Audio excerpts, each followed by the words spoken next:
You're going to work with a lot of people. You're going to fire a lot of people. Every once in a while, you're going to come across a superstar and say, why is this person such a delight to work with? What is it about me and them that makes for such a great team? When you're recruiting a new person, are you looking for certain skills of that person so you can then say, hey, I want this done, go figure it out? Or are you bringing in someone raw, teaching them what to do, and then telling them to go do it? So, process people versus non-process people. Which are you looking for? Process people work really well in things where there's a clearly defined process.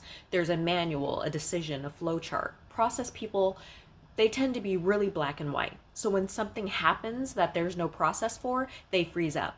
They don't know what to do because they don't like that responsibility. They can't think this way.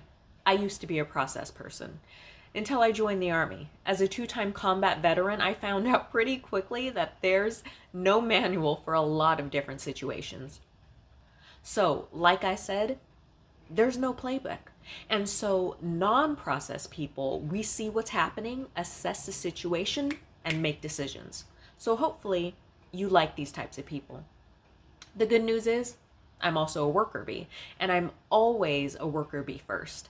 I get excellent at the processes and systems, what has to be done, and then I'm able to make it better. So hopefully you're looking for someone who is asking really smart questions and who can anticipate what the next steps are, not just someone who's waiting to be told what to do.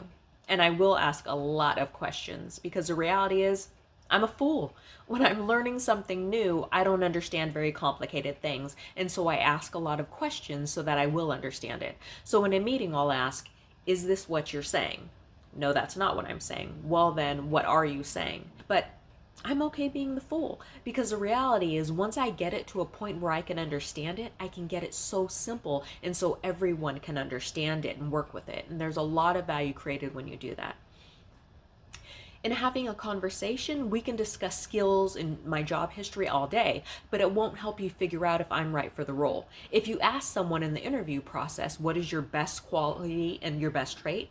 They'll tell you what you want to hear. It may not be true, but if you put them into a situation where there is no clear answer and there's no right and no wrong, you get to see how their brain works, at least in the initial process. So I believe in hiring based on values, not on skills. They always say, be slow to hire, quick to fire. Well, let's focus on the hiring part. Don't go off of the resume or portfolio or fancy company names. Don't go off of the person's great looks or whatever it is. I believe that you should hire based on core values and we should interact quite casually when we're getting to know each other. Go out for a coffee together, not at the office. You'll get to know me and you'll start asking yourself, do I like this person?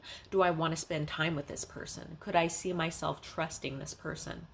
I think that to have casual interactions are very, very revealing and you get to know what someone thinks and how they treat the people around them.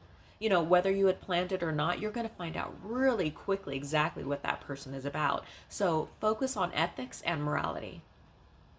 I have no right answer on whether we're going to work together well or not.